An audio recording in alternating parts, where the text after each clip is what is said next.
Hello, good morning everybody. Salam alaikum. Thank you very much for joining us this morning. I'm really honoured that you're here to help share our thinking with us. My name is Jennifer Dixon. I'm the Chief Executive of the Health Foundation in London, and I have some colleagues here also from my organisation. And what we wanted to do this morning is just to show you some of the work that we are beginning to engage you, to help us think it through more. And hopefully it will be of interest to you and the countries that you represent. Many interesting discussions here at WISH are about work that has been done, and you are seeing the results. So this is different. This is right at the beginning, and therefore I think it's a good time to have a discussion. And the discussion is going to be about the future and how we can get a clearer sight on the future to be able to bring the intelligence back and weave the intelligence into today's strategies. And I think that's the challenge ahead for all of us. If you think about even the WISH programme, so many new innovations, so many new thoughts about the future, but how do you take that knowledge and intelligently weave it in to what you are doing in your everyday jobs? And also, if you are responsible for writing strategies, then how do you do this better? What methods can be used to make this real and not just a fairy tale that's sitting on a shelf somewhere in a published document? So that's really what we're trying to do today. And what I'm going to do is maybe speak for about half of the session, and then maybe we can have a discussion with questions. And I'm going to helpfully pull on my colleagues also from the Health Foundation in this respect. I just want to let you know about the Health Foundation, the organisation I represent. Who are we? We are an independently endowed foundation. We're totally independent free of all kind of major interests. And we are the second largest foundation in the United Kingdom that is devoted to health and healthcare. So our mission is simply to improve health and healthcare for the UK population. And although we have a United Kingdom focus, we draw on intelligence from many other countries where we think that's valuable to our own country. We fund a lot of research, we fund a lot of policy analysis, and we also give out a lot of grants to help people on the ground improve care and improve health. And we have a very strong reputation in the United Kingdom for our independence and the quality of our work. I'm so sorry about the slides. Is there some problem with the... We're working on it. Okay, so shall I just continue then, and rather than have you speak amongst yourselves? So let's think about the future for a moment. Healthcare leaders clearly need to think about the future today. We know that health and healthcare happens in a very wide and diverse context. It's very dynamic context, changes all the time. And the drivers of health and healthcare are changing very fast. It's almost too fast for a small group of individuals to keep track of. There has to be a wide sort of net of understanding what happens. And 10 to 20 years' time, possibly even 5 years' time, is uncertain and quite unpredictable. And when you think about it in Britain, who would have predicted that we would have had a referendum on Brexit, for example? And now it's absolutely sort of, people can think of nothing else in our country. But obviously scientific developments are very uncertain and unpredictable too. And healthcare leaders, as I said earlier, need to consider these potential futures. Otherwise, we are blind to the future and just living from day to day, which isn't going to help us. In our preparation for this project that we're now doing, we think that very few organisations look at the future well. There's obviously quite a lot of activity that governments undertake, and to some extent local government as well. But we don't think that anyone really does this very well. And we've been trying to scan different countries across the globe, different corporations, large corporations, and we're trying to understand the methods that people have used how they have managed to weave futures thinking in today's strategies and with what impact. And this is the kind of work that we're doing and hoping to engage you with too. If you look at across the world, you see some very interesting examples from different governments. So Canada has done a lot of work in this area with the Strategic Horizons Group. You see Finland, Sweden, a lot of Nordic countries doing this. And also, I think Singapore, be interested later on to find out who from Singapore, maybe here today, has done also a great deal of work over the last 30 years. And I'll refer to that later. Qatar also has a national vision for 2030, which is published on the internet. And this is to transform Qatar into an advanced society capable of achieving sustainable development by 2030. And they are looking at certain aspects: economic, social, human, and environmental.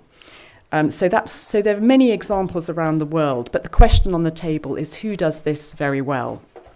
I think when you read a lot of documents about the future that people have done, whether it's to do with healthcare or other areas of the economy, preparing for the future is not easy. I think everybody recognizes that.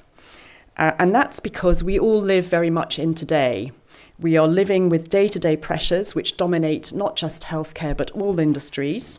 As I said, healthcare is complex, it's uncertain, and in many countries, because the state spends a lot of money on healthcare, it's also politically uncertain. Coping with day-to-day pressures, especially in something as complicated as healthcare, is hard. And it's very easy just to focus on today and maybe tomorrow, but certainly not 5 years' time and certainly not 15 years' time. And short-termism, as we call it, is causing trouble. I mean, if you think about it, in healthcare, you can probably live from day to day thinking about most things without having to think about the future. But where you have to plan long-term developments, particularly workforce, this is where health systems can run into trouble. Another is capital development, where you need to have big outlays for large capital projects. If you don't think about the future, you might design a hospital that then becomes a white elephant further down the track, for example. And this may also happen with big investments in technologies. So that's a big issue. And as I said, many agencies across the world have been doing some work, and I'd like to just pick out the OECD, the Organization for Economic and Cultural Development. OECD has a very interesting futures program, which is concentrating on productivity. The OECD have 50 global scenarios that they have been working on and developing. A lot of their work focuses on technology. And a lot of this technology focuses on what governments can do to help develop their countries. So GovTech, as it's called, and there was just a recent big meeting in Paris earlier on this week with Macron, some of you will have seen. So technology and education seem to be large focuses of and productivity of futures work. Apart from the OECD, I'd also like to pick out the WHO, because on the health side, the WHO and the European Union have been doing some interesting work, and they're also in the early stages of developing future foresight work. They had an interesting paper published in February from a meeting in Copenhagen, and this work is to help member states create methods to understand the future and act on it, in particular because the member states, the growth prediction of GDP is 1.5% across Europe in the next 10 to 15 years, whereas we all know that healthcare costs are outstripping that by 2 or 3 times that amount. So the pressure in Europe is how to have sustainable health systems economically. So what do we know already? I think if you look at a lot of documents that have been published on the future, and there are a lot around the world, you can see that people have been looking at various groups of factors that are influencing the future. And I'm going to take Donald Rumsfeld's categorization here. The futures documents contain information on factors that are known knowns. And what these are trends that we know are going to go into the future that we can largely predict. So, for example, the growing numbers of people living with multi-morbidity, we know that, and we can project those trends forward. We know that the population is changing in size and it's aging as well. We know these things. And we know in some parts of the world that inequalities in health are growing and persistent. In addition, on the supply side, we know that there is a shortage of clinical staff. We can project that forward too, medical staff and nursing in particular. And we also know, particularly in Europe, that we can project GDP growth forwards, and we know that that is going to be less than the costs of healthcare in future. So our ability to pay for healthcare is going to grow less over time. We also know that there are some things that we cannot predict easily, but we know they are going to be factors, and these are the known unknowns. And here we have a lot of work that is looking at increasing automation in healthcare. We know that there's a lot of innovation in life sciences and precision medicine, particularly genomics, some of which has been on display here at WISH. We know that climate change is affecting us, and we have extreme weather conditions. We also know that and predict that that will lead to much more migration and movement of people across the globe, particularly from the south to the north, from hot areas to cooler areas. That's something that we can predict. And we also know, particularly in Europe, that the political framework to promote solidarity and human rights might change. We've seen huge changes already. And also we know that there are some known unknowns about community resilience and identity and how that will play out in future. So social factors, not just political, economic or technical. And then we get to the rather interesting and really uncertain group of features, which are the unknown unknowns as described. And here we put a few questions, such as what if political populism and nationalism spreads across the globe more than it is already? What if spending on social services, that is support to help people live independently at home, what if governments can no longer to fund that, leaving more pressure on healthcare? And in the UK, what if new technologies increase inequalities in health as opposed to reduce them? Now, there are some nice animals named in this group. One is some of you will have heard of the black swans. These are features that are hard to predict and rare. And these are things that you cannot really think about easily if you're just living from day to day. You have to take time out to think what might be the black swans. And then also there's a new breed of animal here called the black elephants. And these are interesting because these are large factors, large issues that are visible, but nobody wants to address them. Nobody wants to deal with them. Therefore, we all ignore them. They're kind of unwritten, unspoken. And when they occur, everybody feigns surprise that they suddenly exist.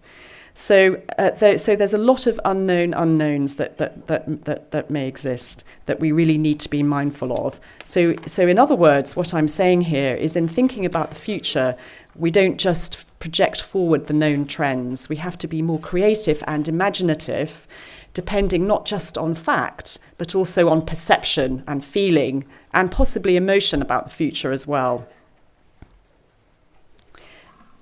So let's just have a look at some of the probably more known knowns, some of the big themes that are affecting healthcare that we know about. You will know all about this. New technologies, of course, big data, the use of the Internet of Things, social media, new diagnostics, new treatments, robotics. As I say, many on display here at WISH. Those are supply-side factors, but there are also technologies that affect our behaviour. For example, as I say, social media and new apps that might really change the way we behave and the way we think about our own healthcare. So those are some very big issues. That's one obvious box to think about. Another big box to think about is the fact that many of us in healthcare for years have been thinking about single diseases. What are the big killers? What are the big diseases that are causing the most demand growth in our healthcare systems, and how might you best treat those?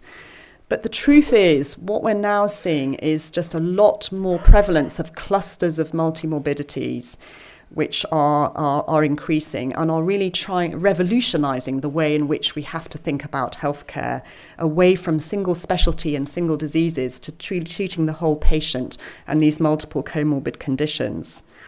So, for example, in England, as you see, between 2015 and 2035, it's predicted that multimorbidity of 4 people with more than 4 conditions is estimated nearly to double. 2/3 of those people with 4+ conditions will also have mental health needs. In fact, if you look at multimorbidity clusters, the common denominator across those, the commonest denominator, is depression. Life expectancies increases will come with people with 4+ conditions, so many more people will be surviving longer. And the prevalence of chronic disease and clusters, as we know, is very heavily socially patterned. So to give you an example, in England at the moment, 10 years ago, 1 in 10 people admitted to hospital as an emergency had 5 or more conditions. Now it's 1 in 3. So you can see the increasing prevalence of multiple comorbidities. We also know, particularly in Britain and austerity hit countries, that resourcing is uncertain in healthcare. As I've said, healthcare costs are outstripping our ability to pay for it. And what's happened in the United Kingdom is that as the health service is largely funded by government, to maintain healthcare spending, we have seen a squeeze in other areas of public sector spending. So at the moment, public sector spending on health is about 30% of all public sector spending, and it's set to rise within the next 10 years to 38%. So government spending is looking increasingly like healthcare spending, not just in Britain, but in many other countries. And that is absolutely going to continue. So healthcare is going to become a far more contentious area politically in future than it has in the past. And of course, I mentioned the other area of resourcing, which is just as problematic, is finding the staff to be able to carry out care and help. And then also, perhaps this affects more countries at the moment than the United Kingdom, but we know that temperatures are rising across the globe, and even a rise of 1.5 degrees Celsius is going to create a lot of problems, as I think you will have been reading about. Not just higher temperatures, sea level rises, but risks of water and food security, and leading to massive more migration, as I say, from hotter countries to cooler, as people search for more security. And when you look at the population growth in some hot areas of the country, we can expect quite considerable impact there in other countries. So many documents that you read on futures across the globe will be looking at these trends, and they'll be writing about them very intelligently. What is far less in evidence is how all of these factors are going to interrelate with one another and what sort of problems and challenges they're going to create, not in of themselves, but together. What sort of synergies are going to happen? So we will want to focus on some of these things. What might happen when these changes interact? What do we need to know today to plan better? Even with the known knowns, this is an issue, let alone these unknown unknowns or known unknowns. So there's a lot we don't know, and I think we have to become a lot better about it to prepare ourselves. So, lots of challenges there. What are we going to be doing in that case? And we're just going to say a little bit now about the Futures programme that we're going to be kicking off. We notice in the UK that there is already some work on foresight across governments, as there will be in all of your countries. But as I said, we think this work needs to be boosted and could be boosted, learning from other countries and other methods. So what we are doing is we are kicking off a 2-year programme of work, and we're looking at these issues. We're going to be looking at the trends and the possible trends that are emerging in society. We'll be doing a very wide scan of who has been doing what across the world, not just by government, but also with large corporations. What sort of scenarios have they been looking at? What sort of things are they coming up with? So that's one area. We're also going to be looking very closely at the methods that they use to understand the future better. By methods, I mean how are they going about assessing the future, but also who are they involving? Some of the more successful examples where they're involving a wide range of people, including large numbers of the public, for example. I was reading that Singapore involved 46,000 people in a kind of what it called participatory foresight. So what methods and how, and the crunch question is how they have used these methods to interest and engage current policymakers who are too busy to really think about tomorrow. How have they done that? We're going to be over the 2 years, in addition to doing the summary work, having some deep dive selected inquiry into selected themes that we and others think are the most important ones to address over the next 10 to 25 years. And we'll be involving the public in that way, as I mentioned, borrowing from the example of Singapore and others. We'll also be taking a set of key national decision makers with us in this process. It's very easy for independent foundations to go it alone and do our own work.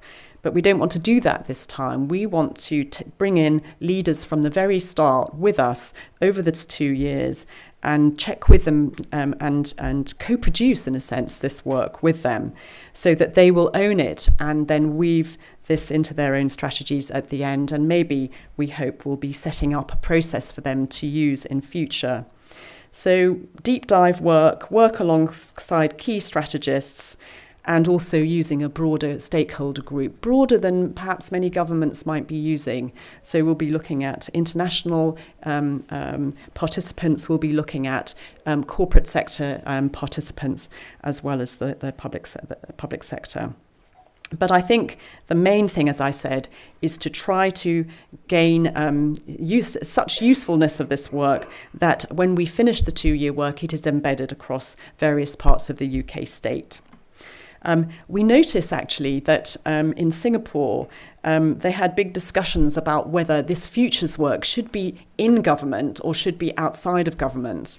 And the conclusion is that futures should be a separate unit. It should be in government, but not of government. And as Shell said, it should be tolerated by government, but not embraced by government.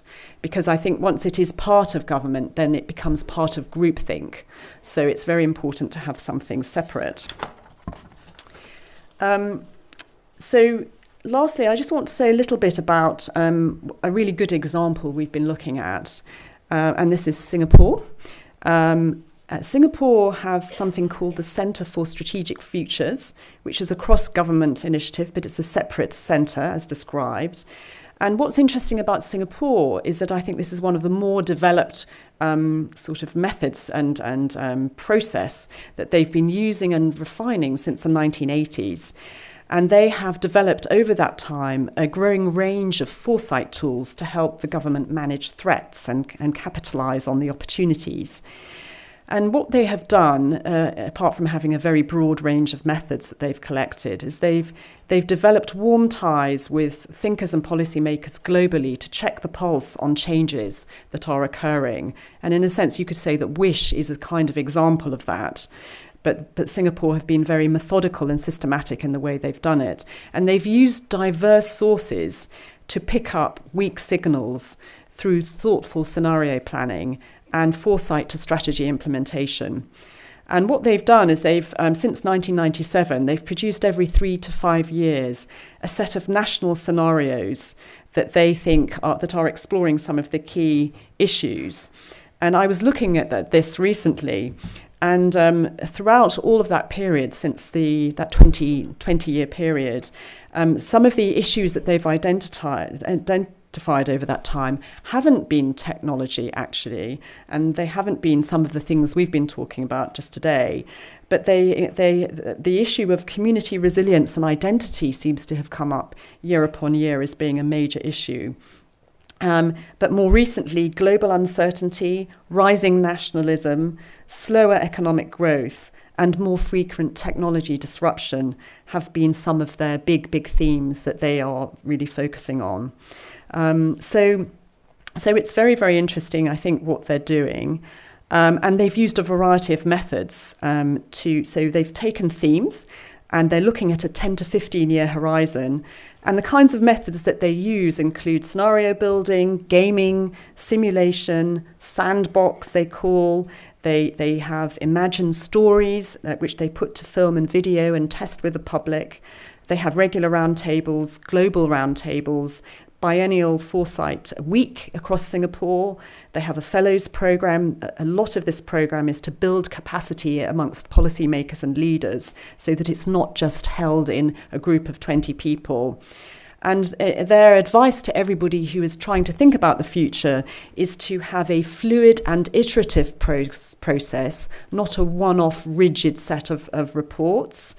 They really emphasize challenging mental models. They think one of the biggest issues is that we are imprisoned by our own biases, so that they try as much as they can using methods to really try to help people follow their imagination and their perception as much as their factual knowledge about what's going on. And they're very hot on using perception, and that's where they engage the public quite a lot on what's happening. So very, very interesting.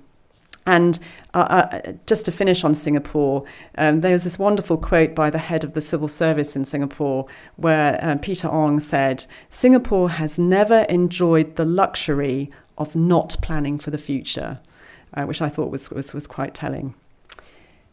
So finally, I just wanted to perhaps engage you rather than just have me project here, to have some of your reflections on some of what I've said. We want to, as I say, try and co-produce this programme with a variety of people from diverse countries. Where could our programme, as described, look to for inspiration and good practice? Do you know in your countries or the corporations you might be associated with who's doing this type of work well? Which healthcare systems around the world already build long-term thinking into day-to-day decision-making? What examples are there? What other industries could healthcare learn from? Interestingly enough, the industries that seem to be most active on this are industries that need to develop long-term capital projects, such as oil exploration, so drilling and shell. So that it's no surprise that's why scenario building and futurology comes from them, is well developed there. The killer question, I think, is what works to support policymakers integrate futures thinking into strategies today, even when they don't want to because they're too busy? How does that work? Where should our programme focus its attention? What are the big issues from your perspective that will help shape healthcare in the future that risk getting missed by audiences here or in the UK? And would you like to be involved in the process? Would you like to know and understand how we're getting on? I might ask Aradazi if we can come back in a couple of years' time and report back. And what we have, I think, handed out is just a 2-pager, which some of you will have on your seats, which say a little bit about the work we're kicking off, but also, more importantly, at the end, gives you a couple of email addresses that you can make contact with us if you have good ideas about what we should be doing. So maybe I'll stop there. That's half an hour. That's half of our time. And what I was going to suggest, this is probably a revolution at WISH, is if you might just take 5 minutes or 5 minutes to talk to your neighbour about some of these questions, and then perhaps then we can have a discussion, and I'll bring my colleagues up to help answer some of the questions. Thank you. I'm very pleased to be joined here by my two colleagues. To my right, I have Anne Bowers from the Health Foundation, who's managing this programme, and I have Hugh Alderwick to my left, who is leading the programme on futures at the Foundation. So good. So over to you, really, I suppose, for points, and possibly ones that you thought of before or with your conversations with others. Welcome questions. Good. Oh, lots of questions. Excellent. Perhaps I'll have this lady first. Assalamu alaikum. Good morning, everyone. My name is Mariam Al-Mutawa. I'm Executive Director here in Qatar. Welcome. Thank you. Appreciate your presentation. So I'm working in the oldest hospital in our sector, in the governmental sector, and we are leading the long-term care for pediatric and adults. I just want to really emphasize in your point in relation to the workforce. Yeah. So that what we are facing currently, even if we go to international recruitment, we don't have the specialities, and even we don't have the proper, education and training and background for the staff. So what we are doing right now in Qatar, that within our organization, we are looking to the competency level and local initiative from our nursing and midwifery executive education department, how we have our own, educational program to enhance and educate our frontline staff. And that we have recently on our national health strategy that we're including the healthy aging as well, and adolescent and young population. So from our geriatric department currently within our hospital, which led by Dr. Hanadir Hamad, she's our chairperson. She's leading massive training and education that include MDT team. She's not focusing only on nursing or allied health or medical team. It's MDT training and even including the research in that perspective. But really what we are lacking all over the globe, I think, and others can join me from different countries, that we don't have the specialty and the training and the education in that perspective. So when we are going for our recruitment, we are looking for those who's having medical background, basically who's working in medical units, but it's very difficult to find the long-term speciality. Thank you. Yes, I suspect many in this room will be nodding at that point. Thank you so much. We'll address that in a second. Yes, thank you. Hello. Good morning. My name's Nina Modi. I'm Professor of Neonatal Yep. Medicine at Imperial College and immediate past President of the UK Royal College of Paediatrics and Child Health and President-elect of the UK Medical Women's Federation. If I may, Jennifer, thank you very much for that summary, but there are 3 issues which I might perhaps take just teeny issue with you. Mm-hmm. And those are the issues of predictability, affordability, and prevention. So predictability, you said we cannot predict the future, and I accept completely we can't predict the political future, but we can predict, we do have very good actuarial statistics, and we can actually predict, for example, the rise in prevalence of most of the non-communicable diseases reasonably accurately. So we can reasonably, to good extent, predict the likely healthcare needs of the future. In respect of the major global burdens of today. Secondly, in respect of affordability, you didn't mention in your otherwise excellent summary that, of course, in many countries of the world, a larger and growing proportion of healthcare costs come from the transactional costs of treating healthcare as a commodity. In the US, this is about 50% of the cost of their healthcare, and in the UK, as you know, it's growing with the increasing commodification of the NHS. So probably about 1/6 of our healthcare costs are now transactional costs, wasted, in other words. And the third point is about prevention. Prevention is probably the greatest importance to future healthcare rather than healthcare itself. The determinants of health are largely not healthcare, but are the environmental, the societal, and the economic and political conditions that prevent or cause health. Environmental pollution, good air quality, those sorts of things. So I feel that you should weave into your emerging work these 3 key components. Thank you very much. Thank you. And the person at the back, yes. Yeah, I'm Marco Marcus. I'm the chairman of anesthesia and SICU here in Qatar for HMC. My background is the Netherlands, where I did a lot of planning in education on the in the ministry. So my question is a little bit, what you see is that a lot of planning is done by the older generation.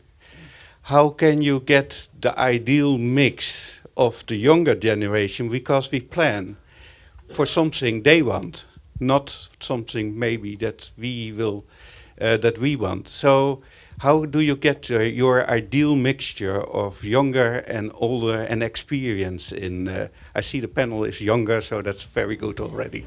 Thank you. Younger. Thank you so much for that. And keep the questions coming. We'll come back in a minute and take another batch. But who would like to address is that the last point? Or? Yeah. The middle one. Yes, the middle one. Go ahead. Yeah. I think your 3 points are very well made. You're taking 3 points at taking issue with Jennifer. So I'd throw something back, which is your first point. I think it was your second point about multi-morbidity and predictions. I think you're right. We can project quite clearly, in the UK, globally, the rise of NCDs, multiple NCDs. But your third point about social determinants, which I think is very well made. Actually, if we project forward now, NCDs, it's a very depressing picture in England. We know that people from poorer backgrounds are going to get non-communicable diseases and multiple NCDs much earlier, 10, 15 years earlier than richer parts of the population. So project that forward 10 years, that's unacceptable. And so actually, by addressing social factors now, we can hopefully narrow those gaps. So I think you're right, we can project the future.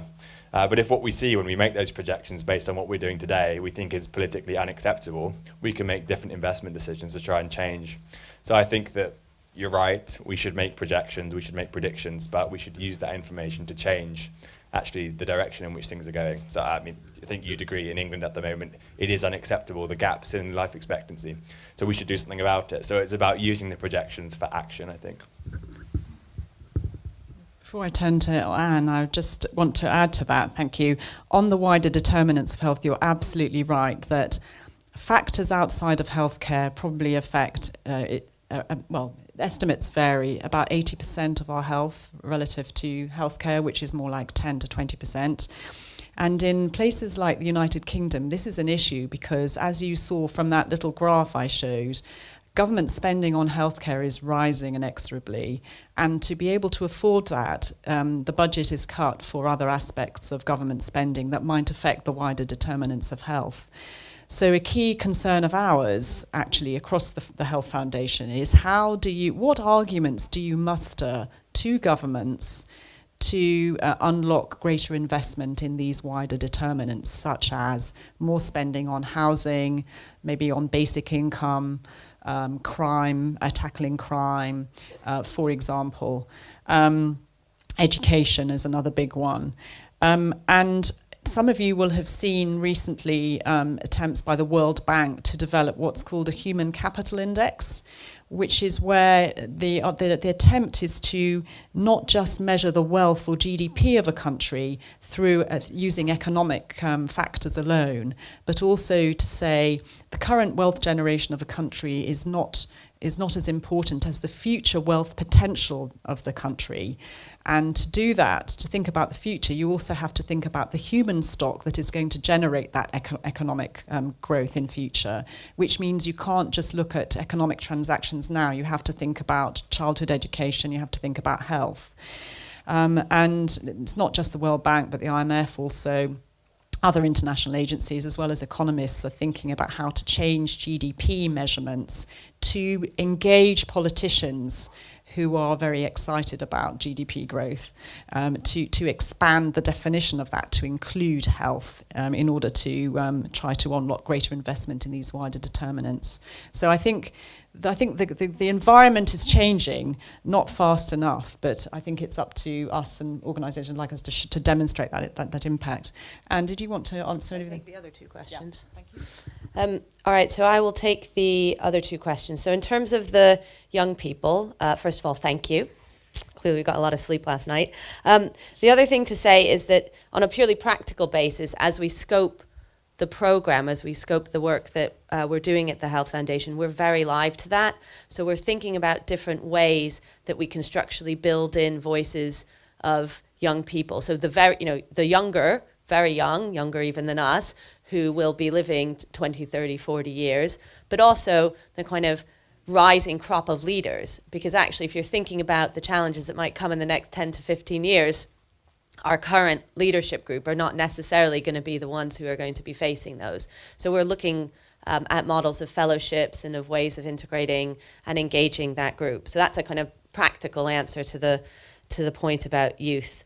On the question of workforce, I think there's a really neat relationship between that point and the point that was made around predictability.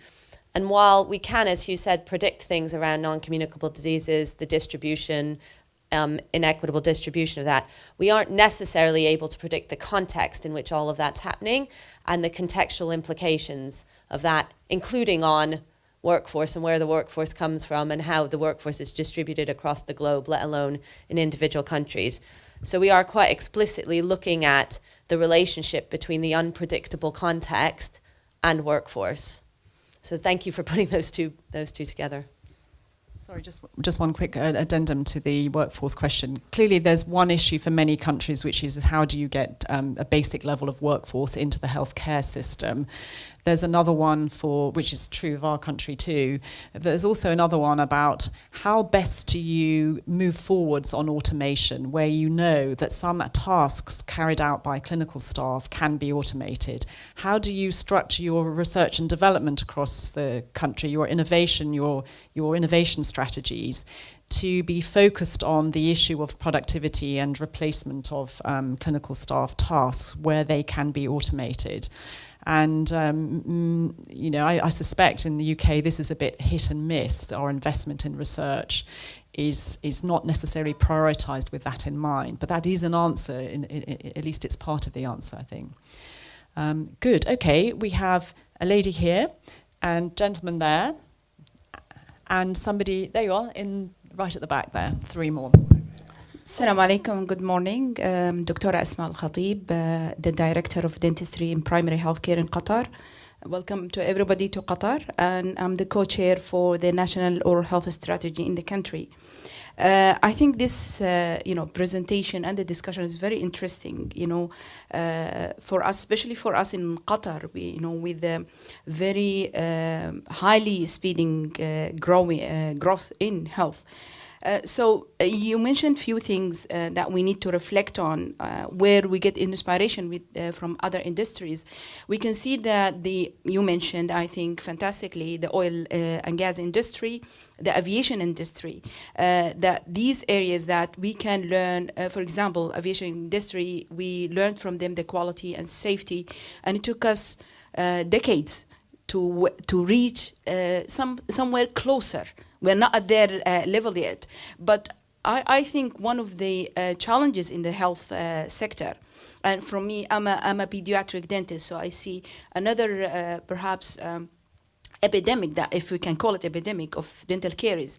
Our 4 years old in Qatar have 89% dental caries, one of the highest in the world, in very wealthy country with free dental care for residents and citizens, for children. So we need to stop and think, okay, how we can really strategically think what's the future will look like of these 4 years old, okay, and 5 years old. So, for example, I can share the innovation in design thinking, IDEO in the Silicon Valley, the way of the thinking there. If we can, as a healthcare, we can borrow from other industries and we get some innovation. For us, doctors, I think with all due respect, the healthcare is a doctor-driven industry with very rigid minds and tunnel visions. And we can see to pass a policy, it takes years. So we are not that flexible. I'm guilty as anybody of this room. It's the flexibility here. We need to embrace the new generation. In education, for example, in some countries, they involve children in the design of the schools. Do we involve even the university students? We need really to embrace the younger generation, and really we respect that. For us, we inform people, we design the strategy, and then tell people about it. okay, after we designed it. And I think we need to, our mindset, as bureaucrats, okay, we need to change that. And, we need to have more engagement with the communities, have the communities engage with us, what works for them, rather than us thinking in our ivory towers, about what good for them. Sorry, it's a little bit harsh, Thank but you. This is what I feel. Yeah, deep. yeah, and you noticed a key message from Singapore was to be fluid and iterative and participatory. I think those are the key messages, it seems. Thank you. I'm Terence Stevenson, Chair of the UK General Medical Council. Jennifer, thank you for that very engaging presentation. In recent living memory, Bill Gates said, why would anyone want more than 240K of memory on their phone? What's the evidence base? If you did a systematic review of future gazing, what's the confidence limits? If someone predicted today this conference will be in Mandarin in 20 years, how much confidence would you have? We're all exhorted to practice evidence-based medicine.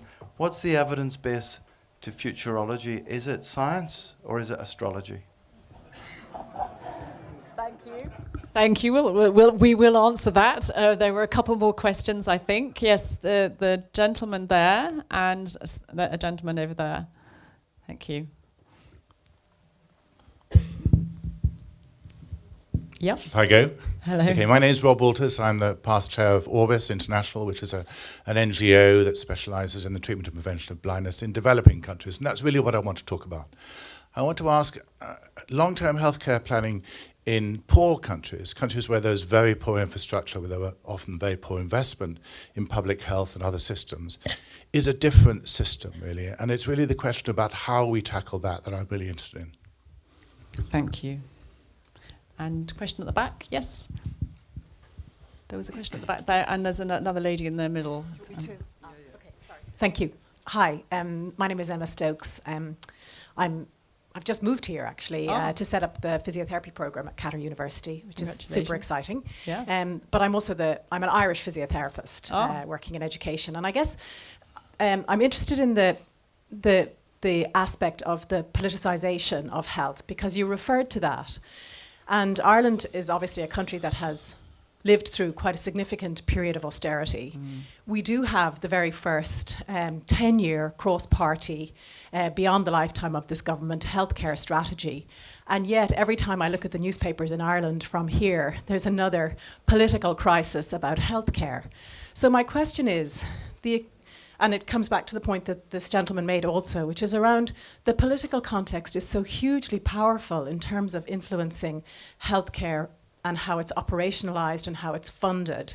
How do we actually predict the future and disconnect healthcare from politics? Because certainly the lived experience that I've had in Ireland, and certainly it's a very different lived experience because I also teach in Singapore, is it's very different when you've got a political party context where parties are vying against one another and maybe trading off on the zero-sum game of public spending, versus a very different political regime where, in fact, there probably isn't, there's more of a coherent approach to the delivery of political will in different countries. So I guess it's how do we plan for healthcare when it becomes a political football all the time? Thank you.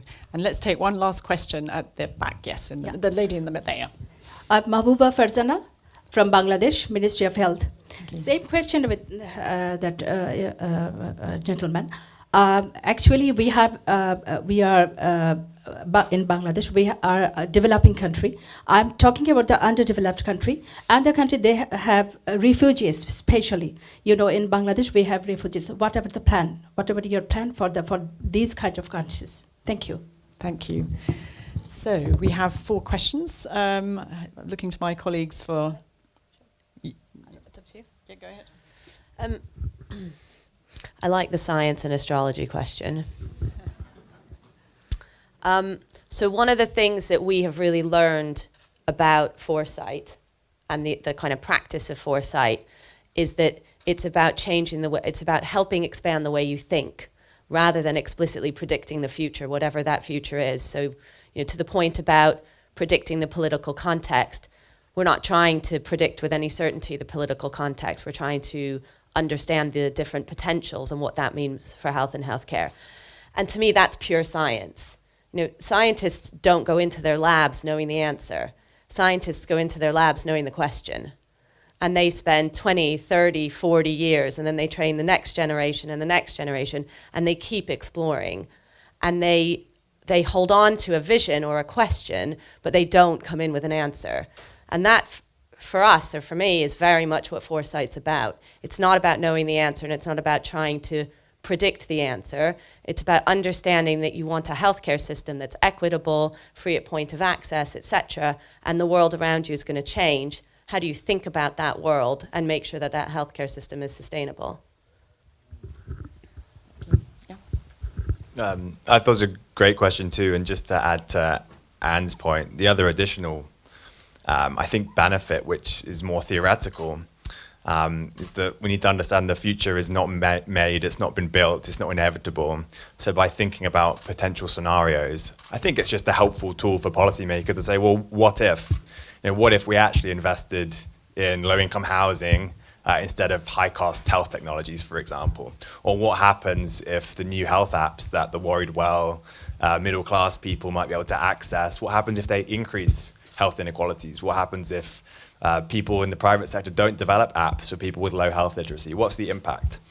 That's more of a theoretical question. They're normative, but they can help build different investment decisions. You know, we're not going to run a randomized trial based on those questions. And you know, would it be appropriate? Would we be able to do it? So I think part of this is thinking, well, actually, part of these is just about having conversations and using data differently. Some of the things we can model, we can predict, and we can change the inputs, change the assumptions to say, well, what if in X, Y, or Z? I also wanted to pick up on the great point made about, for instance, in schools. I think that, so I'm from an NHS background, I think we're very good at saying we're doing consultation and saying we're doing engaging with the public, but actually in quite a limited way on the healthcare people's terms. So please respond to the document we've put online that's very hard to access within 2 weeks, and then we'll tell you about the plan afterwards. So I think that what we need to try and do in our program is find new ways to engage people, and not just the same old people, not just the people who find it easy to engage. So I don't have an answer to doing that. So it'd be great to hear how you've done it here, and other people have done it. So please do let us know. Thank you. Thank you. We have 2 minutes left, and there were 2 questions I quickly wanted to. The developing countries, that's a spot-on good question. And we are very much looking at this from the perspective of the United Kingdom's healthcare system. So I don't think, I'm afraid, we have any answers for you on that. But I would say that if you know where we are, we will be publishing as we go along material that I'm hoping would be helpful to many countries, not just our own. So insofar that there will be useful material, please check in with that. And I'm afraid that's as much as I can offer on the developing countries. Just the last thing on the politicians. Politicians are getting a bad rap, as they say at the moment. Just move over politicians, just let the technocrats work it out, develop all the long-term plans, and the world will be a better place, is a kind of zeitgeist a narrative that's being played out. What I would say to that is that the politicians are meant to be in tune with the population. They provide the relevant challenge. That I'm noticing from the example of Singapore. Singapore just doesn't have its unit, this futures unit. It builds capacity across government to be receptive to a diverse future. It tries to bust mental models of the politicians and the civil servants and other policymakers. So I think building capability is very important. And the messy world of politics does provide constant, iterative, fluid challenge on the system, because otherwise, as you know, us technocrats can really just think we know the answers to everything and bat off inconvenient people like politicians, and that doesn't work either. So I'm afraid we are in the messy world of politics, and thank goodness for that probably, but I think building capability and openness to this kind of work is an absolute key role of this kind of work. I'm so sorry, we've run out of time. I get the sense there's still lots of questions. I am most grateful for your questions. That's really going to help us. I urge you to stay in touch for those of you who are interested. And as I say, thanks very much to my colleagues, and really hope that we can come back in a couple of years and discuss with you how things have gone. Thank you so much.